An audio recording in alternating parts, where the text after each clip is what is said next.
If you enjoy this video, consider supporting us on Patreon for just $5 a month. Click on the card in the upper right-hand corner for more information.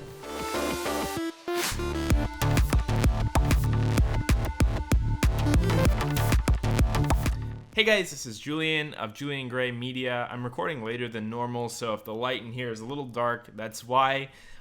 This is going to be an inside the project look at one of the singles from my latest record, Eventide. If you haven't heard that, it's available now via Mousetrap. You can stream it on any of your favorite streaming platforms. The link for that will be in the description below, and you can stream the YouTube video for the song in the upper right-hand corner right now, so you can go check that out before you watch this video, and then we'll dive right into it after you get back. We'll be waiting right here for you. For those of you who have heard it, however, we're just going to jump right into it. And let me give you an inside look at the acid banger of Eventide EP. Let's jump over to Ableton's set here. As you can see here, it's not too complicated. We have under 50 tracks, just barely. Play it in bits as we usually do with these sort of videos. And again, if you guys haven't followed this series before, essentially we go track by track and we look inside of the project of some of my biggest records. Let's go ahead and play this thing, and we'll break it down one by one, probably starting from the melodic elements, and we'll go through. So let's go ahead and play, and I'll give you a walkthrough.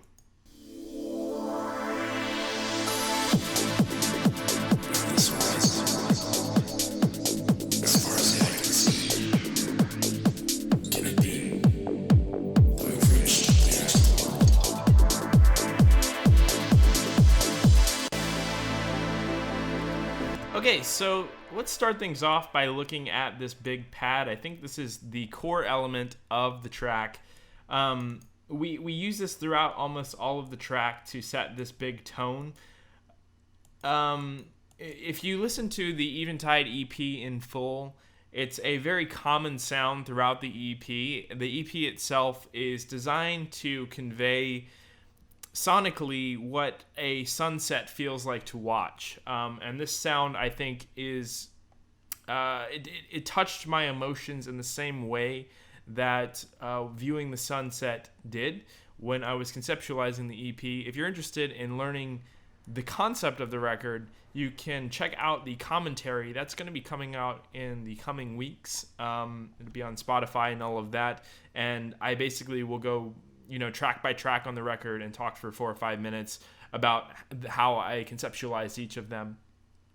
But the basic Cliff Note version is I was flying in a flight from San Francisco to LA during the golden hour. I was looking out the window and I saw the sun setting over the Pacific Ocean for the entirety of the flight, and I focused Eventide, the entire record, around that feeling of nostalgia that you get when you see the sunset and the reminder it gives you of previous sunsets and the memories around it.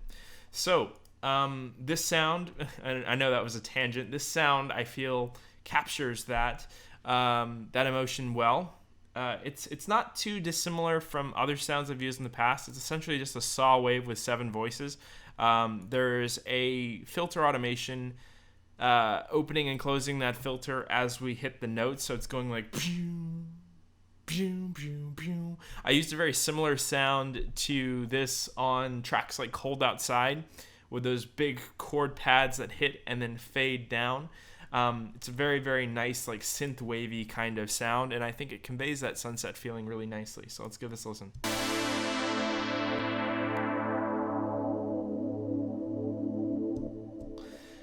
As you can see, we actually leave it open here at the very beginning. We leave that cutoff kind of open, and we fade it up with a pitch bend. If we look at the MIDI note, we can see, I believe we do a pitch bend here. Maybe we use it in a different measure. Yeah, here we are. So we don't actually use it fading in. We actually just do a filter up. And you can see the filter over here doing that. Filtering up and down, and that automation is creating that really cool tension building and releasing. And then we have that nice little pitch bend, as I mentioned before, that's diving a few cents and then returning to 0 right here in the track. It's creating a very nice tension.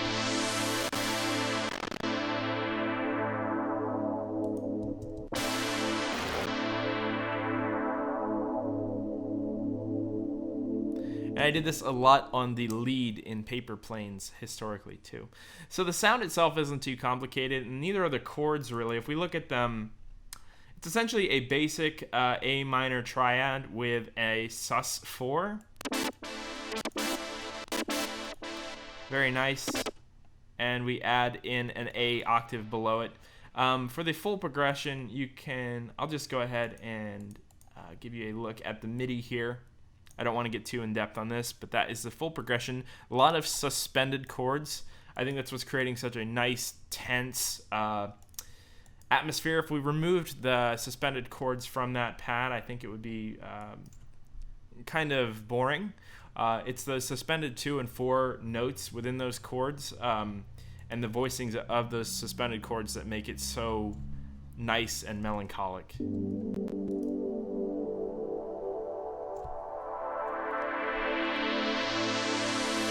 So we have a lot of filter motion up and down here. We have it going through a Pro L just to crush it a little bit. Some Valhalla Room. And a lot of this stuff is redundant. I do a very similar Valhalla setting on most of my effects. I think the biggest takeaway is not to use too much reverb here. I'm only using about 20% with a 2-second decay time, which is pretty long actually. But at 20%, you don't really hear the end of that decay tail. Okay, so that's largely the pad. There's a small delay on it, and there's an OTT on here as well, just creating some crunch in the top end. We have a high favoring EQ curve as well, but I think that largely does it for the pad. The next element we're going to check on in this intro part is, let's see. Let's give you a quick look at some of these effects here. This is essentially just an impact effect. A little crash, I guess it is, more so. We have a little bit of reverb on that. Nothing too special. Those two are really nice together. Then we have a bass layer underneath that, doing that acid feeling.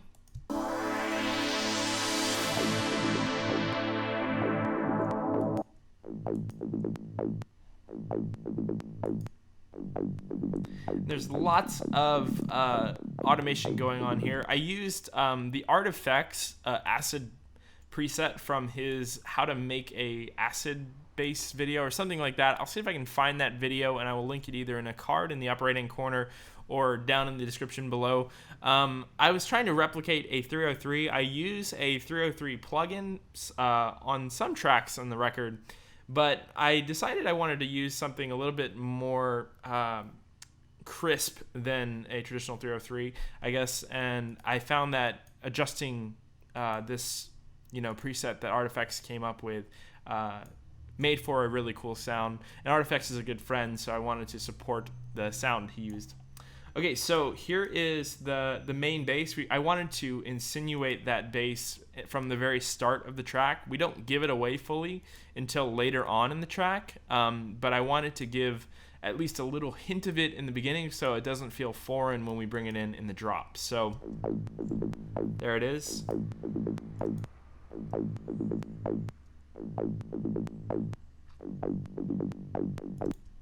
And that's our effects, or that's our 303 effect. We have an eighth note pluck on that filter, which is creating that nice syncopated motion. That was my own addition. And I have a second LFO doing some modulation on the resonance as well to add a little bit more interest to the sound. If I didn't, it would be kind of sterile over extended periods of time. So we have the 303 sound and we have the pad. Let's go ahead and solo these two together. And together they sound like this. I might as well just throw this one in too.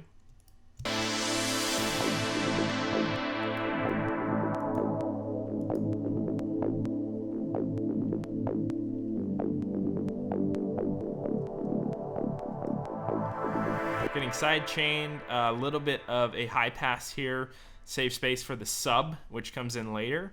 We have a LFO tool as well. I don't know why I used an LFO tool and a sidechain. It was probably an oversight on my part. I wouldn't suggest doing that. If you're going to use LFO tool, just don't use a sidechain compressor. Then I have a high pass filter that we use throughout, and it seems as though it's just kind of stuck right there at 127 hertz, almost as like a high pass. I guess it's kind of similar to this, just a little bit higher up. And then we have a sweep on this auto filter here as well. Okay, so that's our acid bass. Those are two of the core elements from this beginning section. Let's go ahead and take a quick look at the ad-lib vocal. Not much to it. I don't remember exactly where I got this from. It may have been a splice sample, but it was definitely not this tempo when I got it. Here, I'll actually unwarp it. It's kind of offbeat and weird. And I also transposed it 3 semitones. I don't like when you can hear that a artist used a sample directly from splice. So I usually generally like to layer it with itself. Maybe I'll do a harmony version of it. So this is at 3 semitones. This is at -9, which I believe is an octave. Yeah, it is an octave. And I just like to do things like that so it doesn't sound so like I got this from splice. So between the warp, the layering, the format shifting that I'm doing on the low version of that, and I think the transposition, I think it doesn't sound anything like the original sample, and it kind of gets out of that space of mind of like, this sounds like a splice sample. Then I have a high favoring EQ curve compressor just to flatten it out a bit. We have an OTT on there as well, doing a small amount, 31%, just to give it some crunch in the top end. I like to do that on vocals sometimes. Maybe not my main vocal, but my supporting vocals, I do like to do that just so it gives it a little bit of bite. I do it a lot in vocal chops too. Sidechain compressor, and if you're not familiar with how sidechain or compressors work, you can check out my video on compressors. I would say it's one of the best on YouTube. And a lot of people find me from that video, so if you want to check that out, you can click on the link in the upper right hand corner right now and go check out my video on compressors. I have a little bit of filter automation for sections like right before the drop.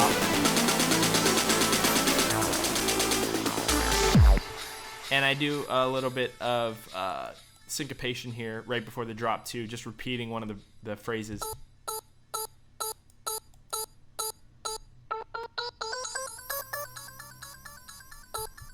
And then we're doing that filter, and we're also transposing this as we go here. As you can see, I can show you the clip transposition mod, and we're going up 5 semitones. Doing that on both of these guys, and it creates this really nice tension right before the drop. I do this on a lot of the elements of the song. You'll notice that as we go along here.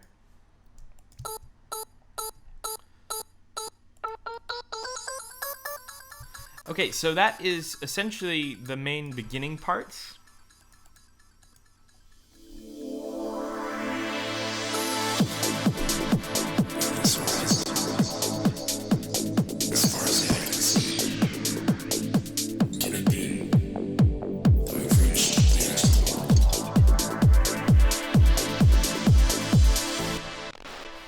So that is essentially the main beginning parts of the song. There's a few other things going on here. There's that vocal. Let me give you a quick look at the vocal because it only appears in a few parts of the track. There's a few layers to this. Most of it is my voice. I took a recording of myself saying this line of dialogue. I transposed it down, and I also took a text-to-speech vocal over top of it as well to give it that nostalgic feeling. When you hear the commentary about this track, you'll come to find, and I describe it in the commentary, I was going for a very retro feeling record, akin to like Alice DJ or Bass Hunter or Bass Creator, and those kind of artists that I really grew up on when I was first getting into electronic music. And in that kind of era of music, it was a lot of using a computerified vocal. I think like sometimes things get complicated and stuff from that era, and I really wanted to capture that, but I wanted to have a little bit of myself in there too, to keep me as like the narrator of the EP, to kind of put my soul into each of the songs. Almost every song on the record has my voice in it. I think actually every song on the record has a little bit of my voice in it, in like form of like a pad, or supporting harmony, or like a main chant like this, or like in Eventide I actually sing the entire top line of the record. So I always try to keep my voice in there, and I think it adds a profound sense of this is your project, this is you, and an extension of yourself when you have your voice in there. I think it's one of the most pure forms of your own artistry, I guess, because your voice is very unique to you, and it's something that nobody else can replicate, even more so than like sound design or songwriting. So I always try to include a little bit of my voice in there, and you can hear it here. So technically this, let's go and break this down really quick. It's not too complicated. Endless horizon, as far as the eye can see. Can it be that we've reached the edge of the world? Okay, so let's go through these layers here. I believe this is the standard layer of me just talking. Endless horizon, as far as the eye can see. Can it be that we've reached the edge of the world? I was trying to channel my inner voice actor. A good friend of mine, Max Middleman, is a voice actor for some of my favorite anime. Your Lie in April, Silent Voice, for example. And I tried to pick up on some of his tips with voice acting, and I tried to channel that here while speaking these lines of dialogue. So I said that, and then I took that and I transposed it transposed it up 6 semitones. Endless horizon, as far as the eye can see. You can check my format settings here. That we've reached the edge of the world. So those two together give this kind of mysterious, like this is not human, this is not fully organic kind of feeling to the vocal. Endless horizon, as far as the eye can see. But you can still tell like my soul is in there. And then there's a third layer, which is a complete text-to-speech, which I had to warp into time with my vocal, which was pretty tedious getting it to stick, but I managed to do so. Endless horizon, as far as the eye can see. Can it be that we've reached the edge of the world? And I did this with the default, I believe it's called Ralph voice from macOS. It's the one that a lot of older trance and progressive songs used back in the day. So I wanted to capture that in this track again, and so I figured if we're going to capture that nostalgia, let's use text-to-speech from the era. And together it sounds like this. Endless horizon, as far as the eye can see. Can it be that we've reached the edge of the world? So I have a basic compressor going on to sum the parts of these three. We have a high pass curve so we can lose some of the low end and give a boost in the high end. Fun fact, if you remove low end, it's the same as increasing high end. This curve is actually the same whether we add or remove from the bottom. It's just a difference of like the decibel difference. So if you have a curve that looks like an S like this, and you have it up here versus down here, if you're boosting high end, it's the same as removing low end. You're just adding 6 decibels to the total, perceived output of the EQ.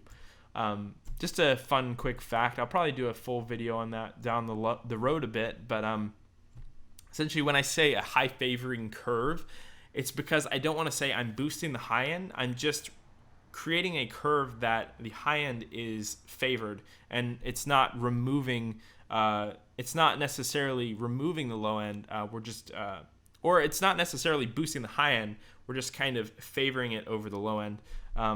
So yeah, I'll probably do a video on more advanced EQ later down the road, but yeah. We also have an amp on here. This is what it sounds like without it. Endless horizon. The amp just gives it a top boost. As far as the eye can see. We have this delay, and we're actually automating the decay times. I think that that's what's creating that really cool, like, bouncy effect and, like, randomization feel. It's almost glitchy. As far as the eye can see, can it be that we've reached the edge of the world? Then I have a little bit of reverb and a EQ at the end to catch some of that hiss at 3K, that S. And I wanted to dial that out a little bit, maybe 2.5 decibels down. So that's the vocal. That's mainly the entire beginning section of the track. We'll get into drums in a minute.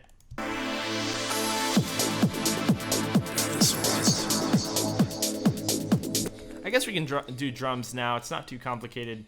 I have a closed, or I guess an open hi-hat with a very short release time on it as that main shuffle.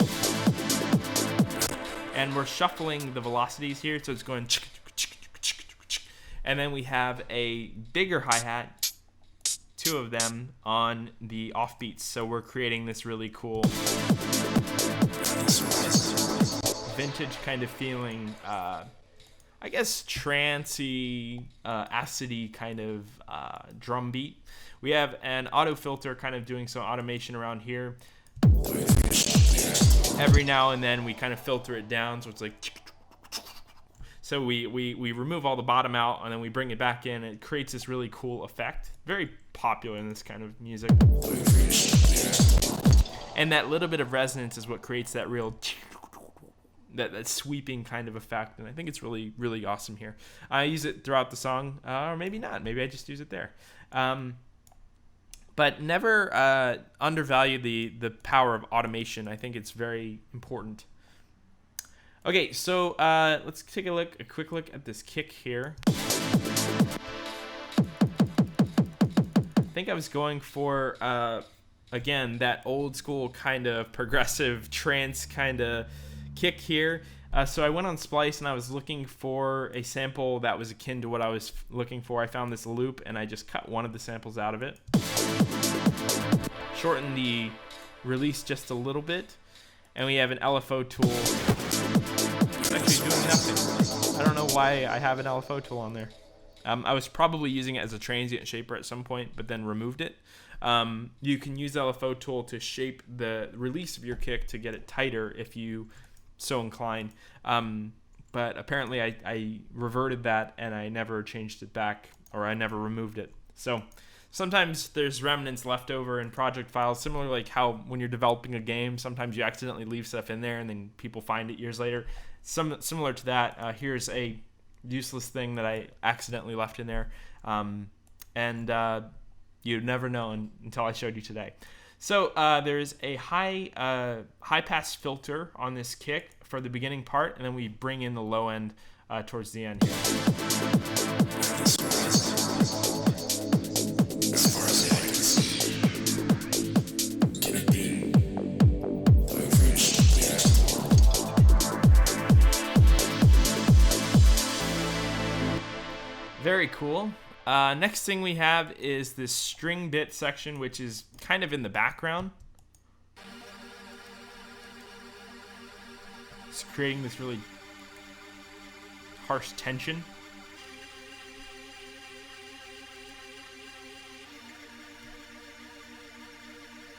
And I use this really old sound font from the era for this, which is essentially just a sample that you loop incredibly fast. It sounds very like old video gamey. And if I actually color these differently, you'll see that when I layer them, it's actually 2 notes, the root and another note, usually the 5th. Apparently here I do a different note. And they're panned left and right hard, so you're hearing a different note in both ears, which is really tense. Creates this really interesting stereo effect. But that's just in the background. We have the pad, again, we've already discussed. The main pad, I guess. There's this pad as well, which is just a pedaled out pad. It's Arturia's Prophet 3. I've made some minor adjustments to it. If you're interested in the preset, just pause the video a few seconds ago. Here is an EQ curve favoring the top end. Again, we have a little bit of reverb on it, a little bit of delay in the upper mids, I guess, to the top. And then we have a well, I guess it's similar, a high-pass filter EQ curve that's being swept towards the buildup of the drops. Then a sidechain. So that with the tense pads, and maybe we'll solo the main pad too. Wherever that is. Yeah.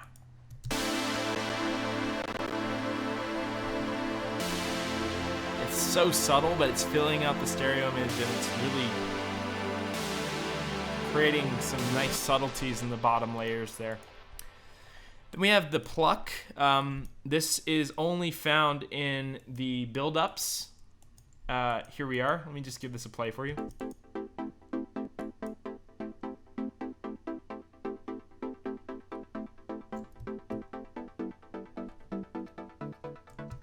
We're doing an 8th note, and then we're skipping a 16th note, and then doing an 8th note again. So we're doing 8th, 8th, skip a 16th note, 8th, 8th, and then skip an 8th note, and then do ace once again.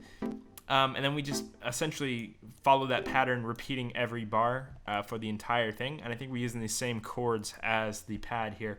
So if we solo that with the with our, where is it? Our pad, this is what it sounds like. Again, it's really simple. We just have a little bit of delay. We have a side chain, and we have a 7-voice saw wave with a envelope doing a cutoff on there. Sounds pretty good to me.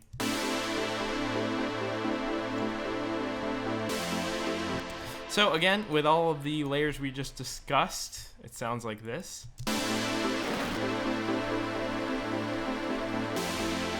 Tossing the bass in there for good measure.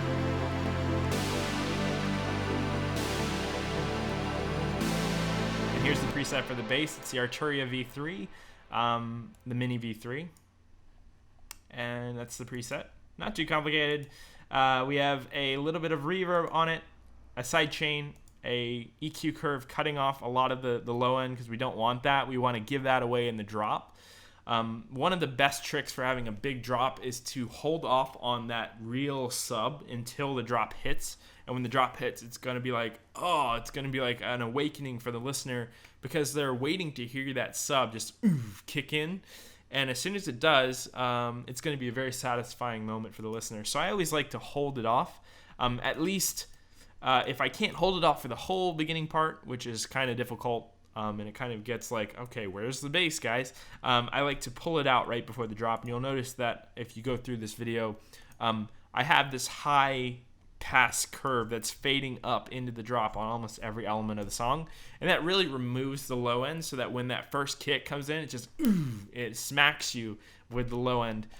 That really helps add to the energy of that drop. So let me just go ahead and solo what we have here. I guess we can just leave what we have soloed. Maybe I'll bring that ad-lib back in. I'll just play you the build-up here.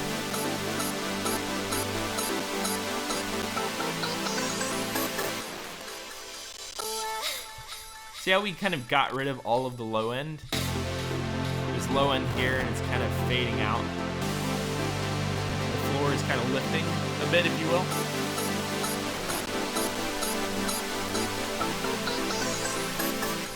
If you ever use the plugin Endless Smile by Dada Life, it's a similar concept to this.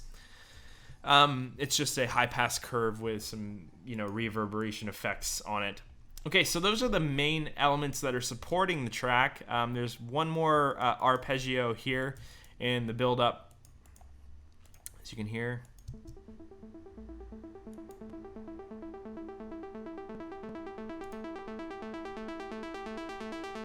Building up very slowly. Very simple saw wave arp here. Not much to it at all. And we're just fading it up for some extra tension underneath as we build up into this drop. So I'll just play you the elements once more with that included, and then we'll move on to the more interesting stuff, which I would say is the basses and then the lead.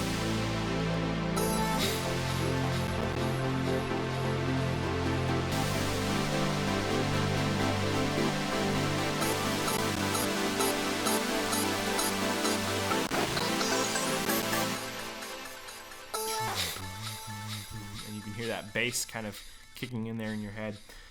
Okay, so let's get through these bottom elements really quick here. We went through the vocal. We'll get into that in a minute. It's essentially just a metal tap, though. It's not too difficult with a automated velocity. If you want to draw on velocities quickly, by the way, you guys, if you highlight and you hold Command, you can draw in a vector that you can quickly draw in a line, and it's easy to duplicate over and over. That's how I did these little things here. On Windows, I believe that is Alt, or maybe it's Control. It's either Control,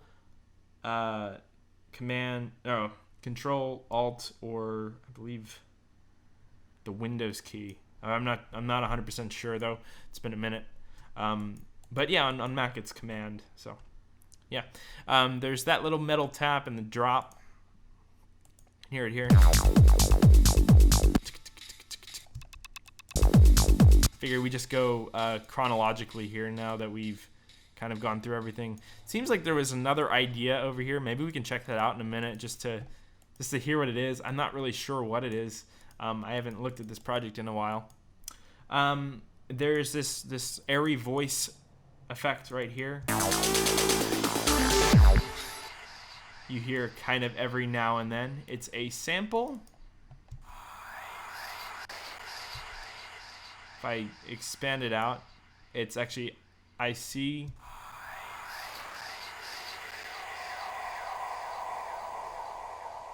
It's like a horror game sample, but I thought it was very nice and like in a way like nostalgic of that trancey era with the whispery kind of like high-pitched vocals. Really nice right before the drop, I think.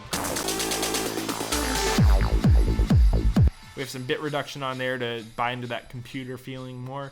High favoring curve, compressor, reverb, and a little bit of delay in the top end. That's what's creating that I.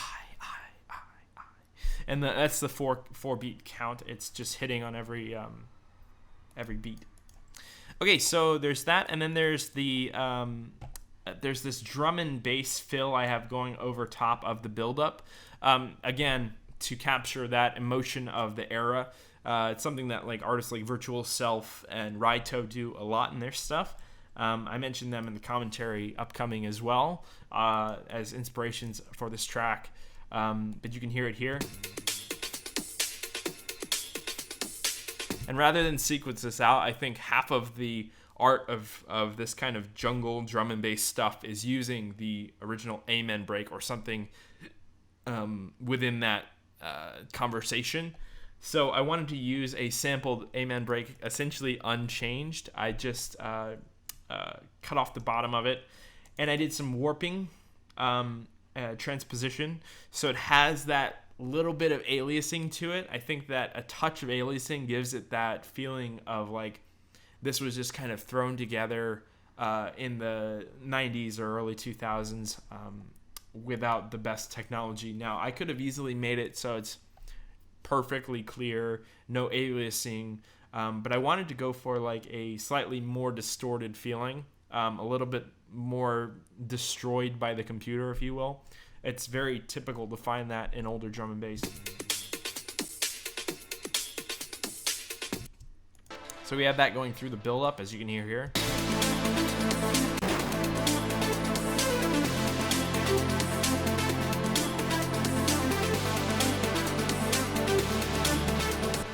Okay, and then next we have a noise layer. Super easy. I've done videos on this entirely. Essentially, we have a white noise oscillator, high favoring curve, and a EQ or a filter that's fading up over time, a compressor, and then a compressor doing a sidechain, and then a chorus just to add some stereo depth to that noise without adding in another layer. Then we have a 909 snare, which is building up. As you can see, we are fading this the auto filter high pass curve down, gradually bringing it in.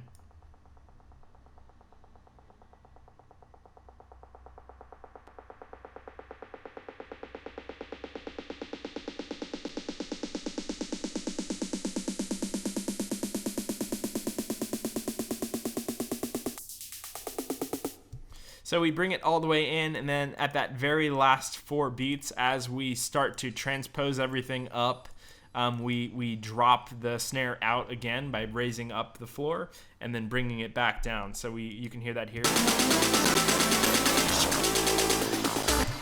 So it kind of restarts the cycle and does it like incredibly fast now.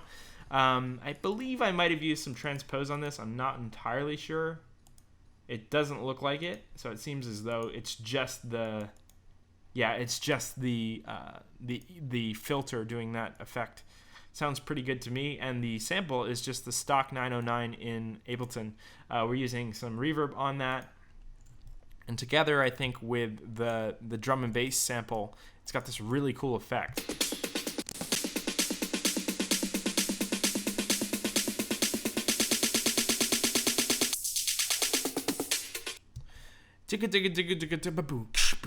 And then we hit in with the kick. And then we have a nice tom layer in there as well, which is just a tom with some overdrive on it. High pass, so we lose all of the low end of that sound. And then we have an auto pan doing a 6th. That's creating this nice pan between the ear effect.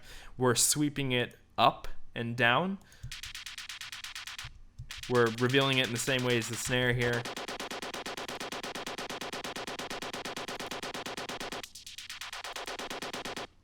And then, as I said before, we kind of lose it for a second and then bring it back in quickly, and that creates this really nice tension effect. So the noise, the 909, and that together sound like this. I'll go ahead and toss in this big snare here too so you can hear it, which is essentially just a snare, a Prida snare with a high pass curve.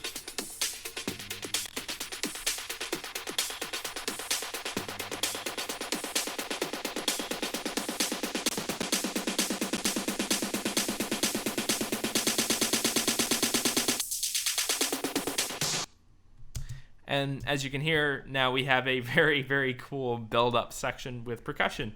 Another element to this build-up is this bass riser effect. I'll go ahead and play that here.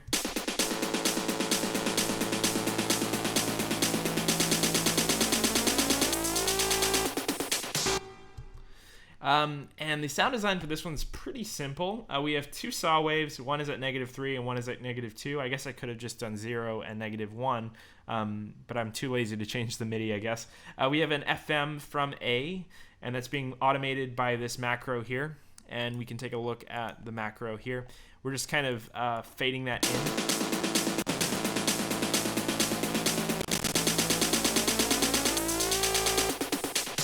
And if you know anything about FM, or if you've ever played with it, as you start to increase the FM, you usually get these overtones that overtake the sound, and it becomes very high frequency intensive.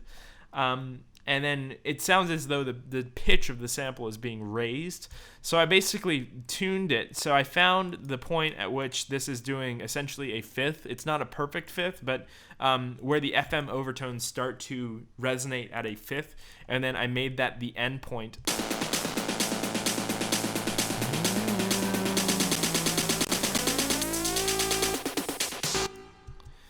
And then we bring it all the way out, and then we hit it right at that ghost note right before the drop, so we get that bump, and we get that really cool effect. Another thing that's creating a lot of tension here is this auto pan. We're gradually speeding up how fast we pan between the ears and how much. As you can hear if we soloed this.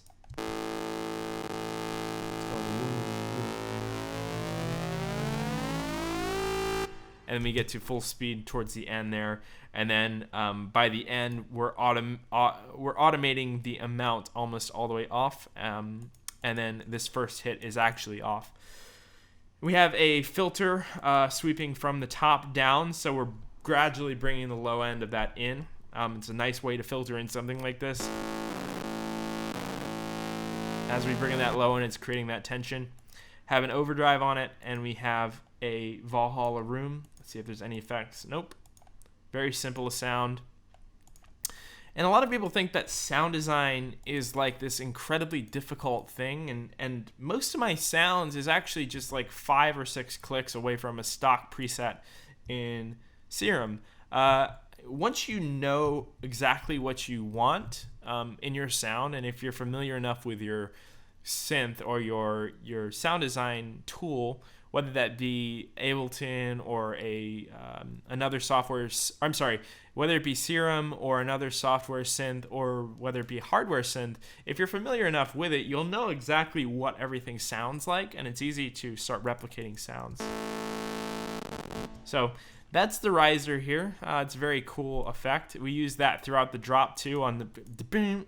It's just a big FM hit with some distortion and a reverb. Very cool. Okay, so let's collapse that. We had that Prida again, like I said. I'm not exactly positive what this is. I don't think we actually use it. It doesn't look like we actually use this one at all. Looks like a duplicate of the other. Again, a remnant, a Easter egg, I guess, that the quote-unquote developers left in for the unsuspecting listener that will never hear it because music doesn't work like a game. But you'll see it now. There's remnants of when I was working on this project that never got removed. So for some reason, there's a channel on here with a tuner.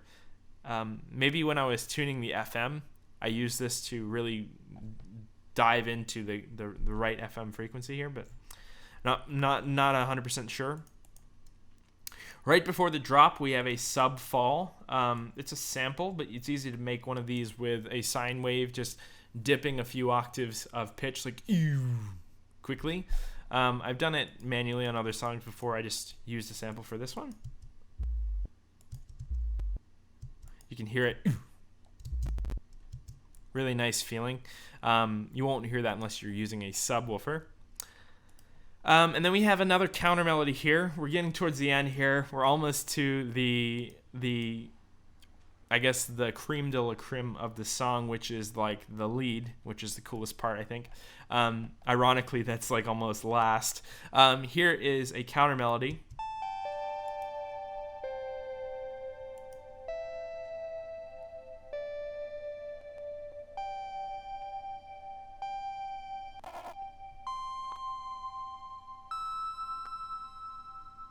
So we're kind of just building tension by raising these notes of the scale.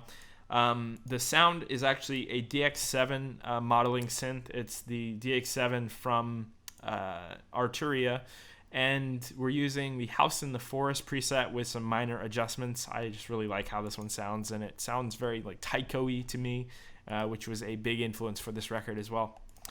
And then we have the main lead. I'll show you that in a second.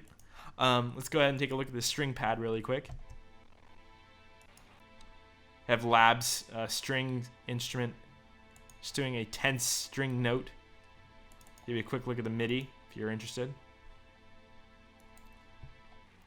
Just creating some tension here right before that drop. We have some reverb on there, quite a bit actually, 60%. It's much more than I would usually use, but this is a barely audible element. We have this music box effect, which is dun-dun-dun, dun-dun-dun, dun-dun-dun, dun, which is what I do right before the drops.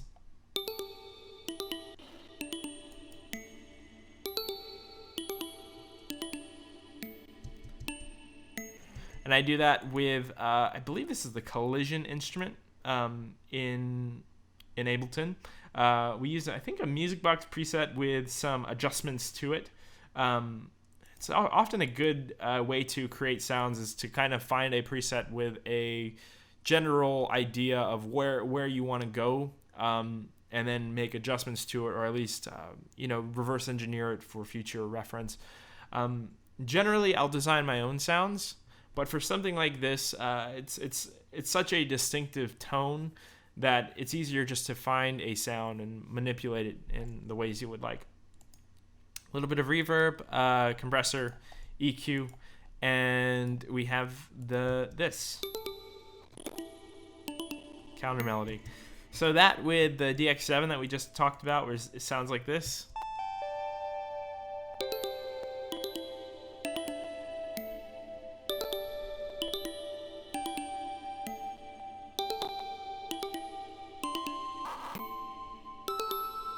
You'll notice that these are hitting together. It helps the listener kind of keep it all together. These are kind of perceived as the same element. We don't want to have like 10 different rhythms going on at the same time. Morgan Page has this incredibly good rule of 3, where you don't want to have more than 3 simultaneous elements going at the same time that's asking for the listener's attention. So this is kind of a trick to use more than 3 elements here. Because we're layering 2 elements together, they're almost like 2 pieces of the same whole. But if you start to include too many different syncopations or too many different melodies at the same time, the listener kind of gets lost, and that's something you don't want to do. So that's the reason why we layered it like this.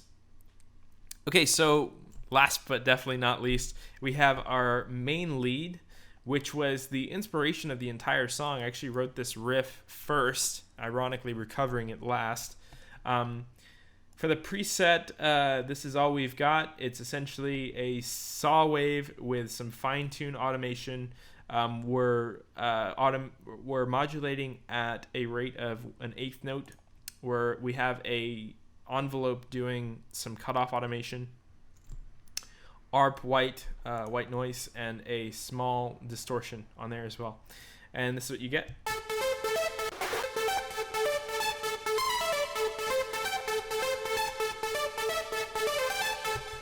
And then we have some distortion on there, reverb, delay, compressor to catch some of the small nuances of the reverb and delay. Truthfully, this delay should be before the reverb. That was an oversight. You don't generally want to catch the reverberations and delay the reverberation tails. It creates a mess. But again, oversight on my part. And then we have a mute switch that engages right as the buildup hits, so that the reverberation tail doesn't continue into that buildup. So we can have that hard mute. And then when we bring it back, it's much more like effective.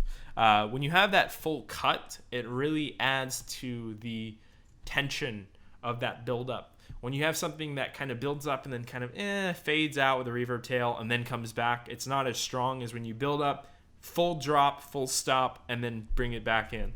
So that's what I was going for here. For this final repeat of the melody, we have a MIDI pitch bend, and like the other elements of the song, we're transposing it up.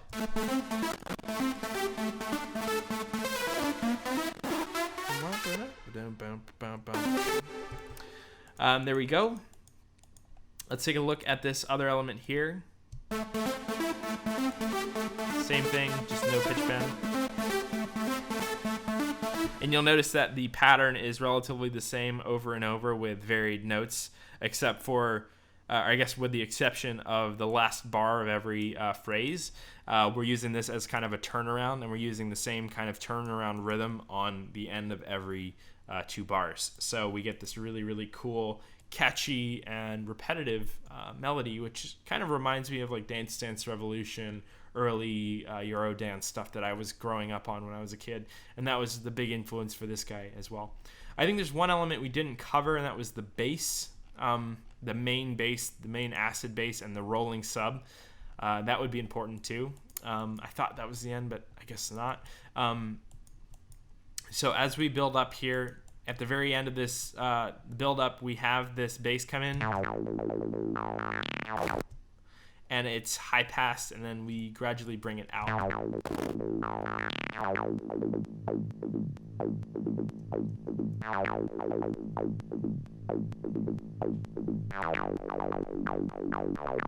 And we still maintain that high pass around 100, maybe 120 hertz, just so we can maintain some space for the sub, which is really pumpy in this song. We have a really, really heavy sub.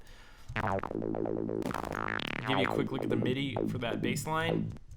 And again, we're using the Artifacts, I guess his method of creating a 303 in Serum.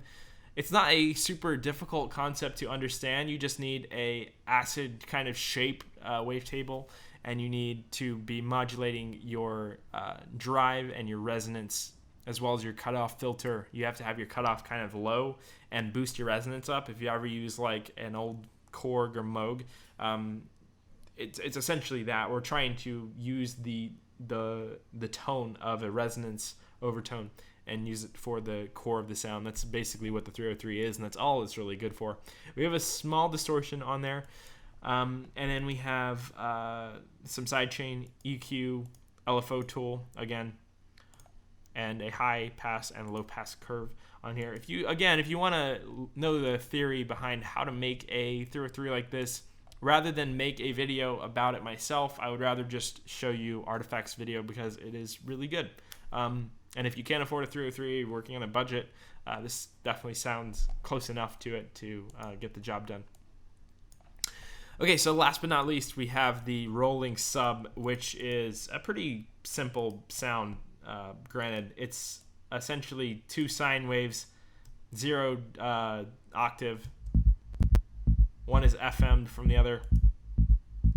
And we're doing this kind of sharp 8th note stab with a little 16th note accentuation at the end there, on the level of the sine waves. We could have done this with an audio fade, but I like to do things within Serum so I can make adjustments later.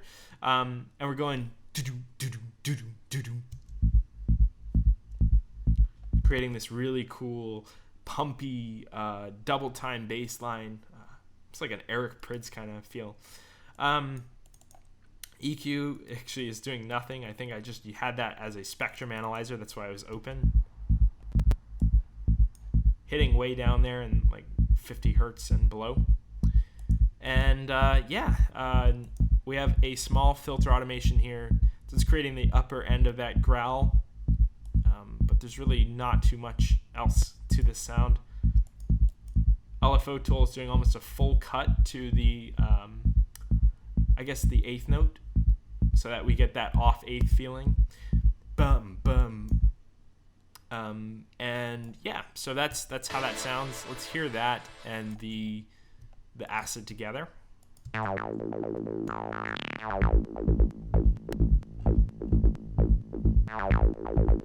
You can hear those little automations I've done to the cutoff.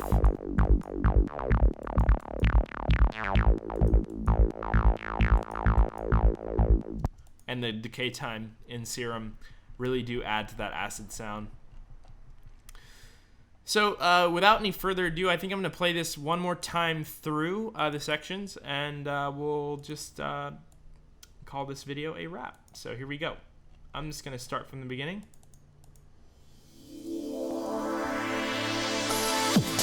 There's that pad again. As far as the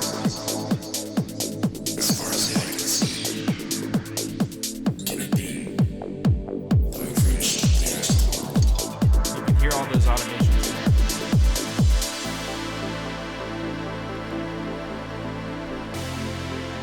There's that pluck.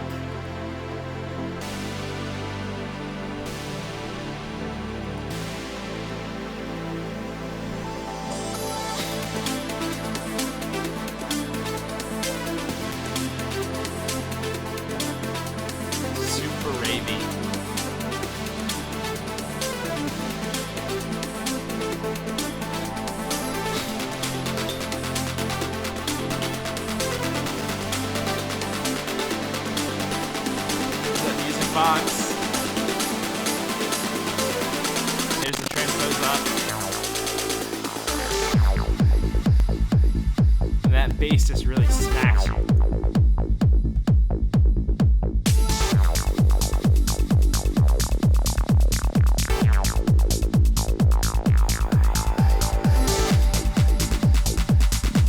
I guess I could show you the clap too. It's nothing but a 909 clap. Reverb. Nothing special.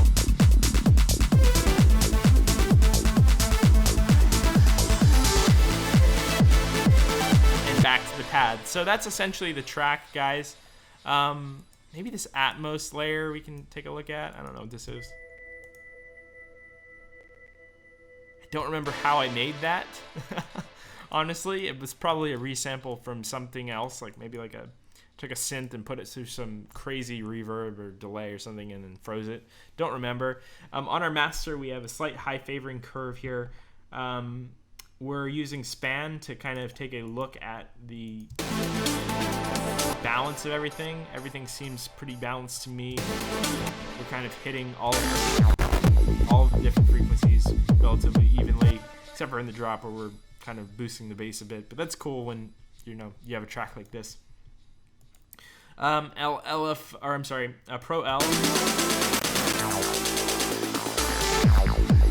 Cutting the roof off of everything. And then one of the big tricks here is this gain utility that's turning down the buildup. We kind of gradually fade down about 2 decibels. And then when that drop hits, we hit it with the full 2 decibels up, which is then 0.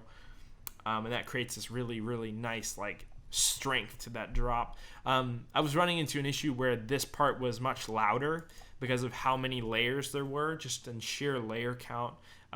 This was much louder because of how much signal was coming through. And then this was perceived as quieter. So I thought my good friend Chris, he was telling me you should try doing a gain automation on the master here. And I was like, I didn't even think about that, but it could really work. And that really helped open everything up, because before this part was hitting the limiter much softer and this part was hitting it much heavier. So it felt like this big like crunched waveform here, and then you hit the drop and then it was like just kind of soft. But now with this 2 decibel discrepancy between the drop and the buildup, we reduce the tension on the limiter in that buildup, and then the limiter can really smack down the transients in the drop. So that is it, guys. That is Cloud Generator. I thought I would take a quick look at what this is. I have no idea what this is.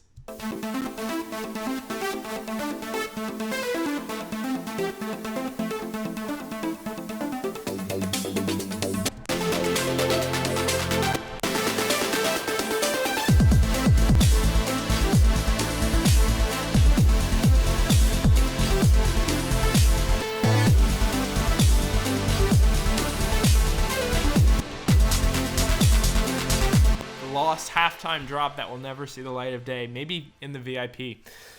But guys, that is Cloud Generator in full. I hope you guys enjoyed this inside the project look at the project file, and if you did, make sure to subscribe to the channel and to check out Eventide.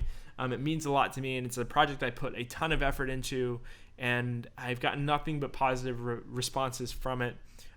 It means a lot to me that you guys are interacting in the way that you are to the record, and it was a really essentially a soft album, if you will. It's not exactly an EP. It's a little bit bigger than that to me, and it was a proof of concept of trying something more concept driven for you guys. So I wanted to see how you guys would react to something like this before I did like a full length LP, and now I'm really confident that I can do that and you guys will like it and enjoy it. People keep telling me this is my best work to date, and I would agree. So thank you again for listening. Make sure to go stream Eventide on your favorite platform. Pick it up on Beatport or iTunes or whatever if you enjoyed it. If you enjoyed this video, make sure to subscribe to the channel like I said before. Check out any of my other Fixture Project or Inside the Project videos like this on the channel in the Inside the Project playlist. And I'm Julian of Julian Gray Media, and I will talk to you guys in the next one. Bye-bye.